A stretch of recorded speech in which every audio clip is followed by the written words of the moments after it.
Bonjour à tous, vous en avez l'habitude, à chaque numéro, nous vous emmenons dans des endroits privilégiés. Et aujourd'hui, nous sommes dans les loges des artistes. Bienvenue à tous dans le Journal du Théâtre. Aujourd'hui, direction le Théâtre de la Tempête, à la Cartoucherie, pour Fragments d'un pays lointain, du texte ultime de Jean-Luc Lagarce, mis en scène par Jean-Pierre Garnier. Puis, plein feu sur deux comédiens complices, Daniel Rousseau et Gérard Loussine, que nous avons rencontrés ici, au Théâtre des Bouffes parisiens, pour nous parler de la pièce « Hier est un autre jour ». Mais pour commencer et pour ravir les plus jeunes, lumière sur Zorro, un spectacle écrit à la pointe de l'épée par Jean-Philippe Daguerre, actuellement au Théâtre des Variétés. Zorro, le vengeur masqué, est de retour avec son fidèle destrier Tornado et son complice Bernardo.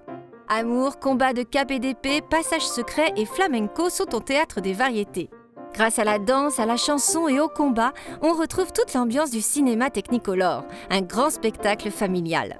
Le commandant Enrique Sanchez Monasterio, c'est lui, décrète qu'à compter d'aujourd'hui, les impôts seront doublés et devront être versés par tous les habitants de la Californie aux représentants de l'ordre de la souveraine Espagne. Oui, tu as raison. Un masque. Zorro. Zorro, oui, exactement. Mon père disait toujours, si tu n'as ni la force ni le courage du lion, utilise la ruse du renard. Monastorio, craignez la justice de Zorro. Hey! J'ai voulu qu'on retrouve, grâce à la chanson, grâce à la danse et au rythme et au combat, qu'on retrouve l'ambiance du cinéma. Qu'on soit dans un théâtre en Technicolor, avec toute l'imagerie qu'on peut avoir de Zorro. Et comment s'appelle-t-il cet animal? Zorro! Regardez, il est garé. Et en même temps, il me fallait aussi faire oublier à chacun des spectateurs son Zorro pour trouver le nôtre, le mien en l'occurrence. Ah! Tu diras à ton cher commandant que dorénavant, chaque injustice sera combattue.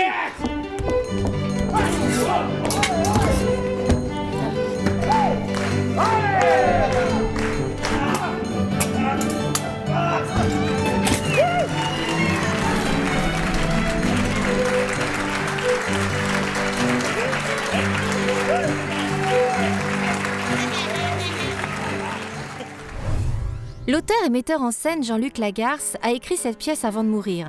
Et c'est Jean-Pierre Garnier qui fait le pari de mettre en scène un texte presque testamentaire, dont la force et la puissance a porté toute une génération de comédiens. Venez découvrir Fragments d'un pays lointain au Théâtre de la Tempête, une pièce saisissante. Je suis une machine. C'est mon occupation essentielle, régulière. Être une machine qui s'emplit et se vide de son air. Histoire d'un jeune homme qui décide de revenir sur ses traces. À l'heure de sa mort, revoir toute sa vie. Tous les personnages, ceux avec qui on fit sa vie. Le Fragment d'un pays lointain, c'est l'histoire d'un jeune homme qui a 34 ans et qui décide de retourner dans sa famille, là où il est né, pour annoncer juste ça, sa mort prochaine. Il n'a pas mis les pieds dans cette maison depuis un nombre incalculable d'années. Je ne te connaissais même pas. Je l'avais dit! Il allait arriver à l'improviste comme cela. Nous ne saurions pas l'heure exacte. Donc ce qui m'intéressait, c'était de réunir un groupe d'acteurs de 25 ans qui n'a pas connu Jean-Luc Lagarce de son vivant, donc avec une certaine franchise, une liberté de jeu, de ton. Il traîne dans l'appartement. Tous ces personnages foisonnants qu'on trouve dans le journal et qu'on trouve également dans cette pièce autobiographique où des personnages réels viennent rencontrer des personnages tout à fait fictifs, les morts viennent parler aux vivants. Il y a quelque chose de très cinématographique aussi. Et derrière lui, comme un champ de guerre dévasté. On ne peut mourir en laissant tant de choses incomprises derrière soi. Ce n'est pas bien. Tu crois me connaître, mais tu ne me connais pas. Tu me connaîtrais parce que je suis ton frère. Parti depuis si longtemps, ce n'est pas bien.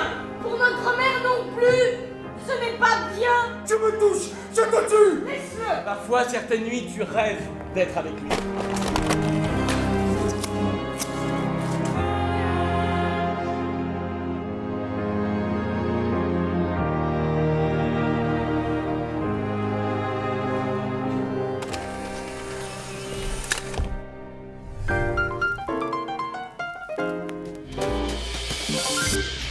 Retrouvons maintenant Daniel Rousseau et Gérard Loussine qui nous font partager leur plaisir sans cesse renouvelé d'être ici sur scène.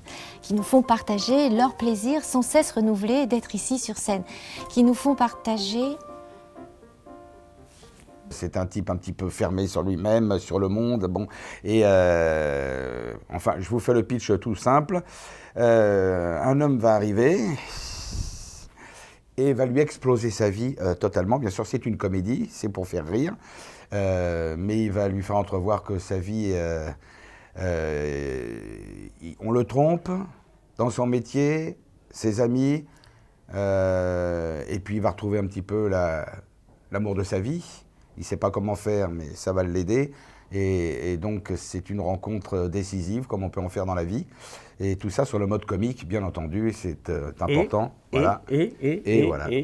Fantastique. Voilà. Alors, il y a des effets spéciaux, bien entendu, et c'est rare. C'est la seule pièce sur Paris où je pense qu'il y a des effets spéciaux. Il y a eu Bénur, mais voilà, bon, ils ne l'ont pas remonté cette année. Et là, les gamins sont en fou de joie avec ça, parce que à la sortie, moi, je leur dis que c'est moi qui fais tout ça.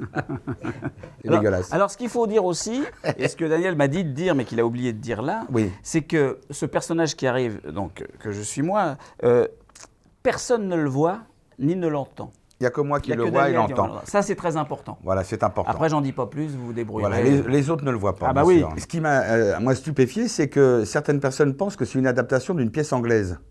Donc, c'est vrai que le Méniac et Écrou sont quand même deux jeunes auteurs français. C'est une pièce française, c'est leur première pièce, c'est une création française, c'est un challenge, et on est heureux de ça, parce que c'est vrai que la pièce a de grande qualité, de très grande comique, déjà, et en plus originale, ce qu'ils ont fait, parce que bon, ils sont un petit peu amoureux de genre de films comme Retour vers le futur ou Un jour sans fin, et c'est vrai que le principe de la journée qui se répète avec des infos supplémentaires pour le héros qui d'un seul coup commence à comprendre des choses, c'est que quand quelqu'un lui parle, il a déjà entendu la phrase, il sait exactement ce qui va se passer, et après c'est jouissif pour le spectateur et pour tout le monde.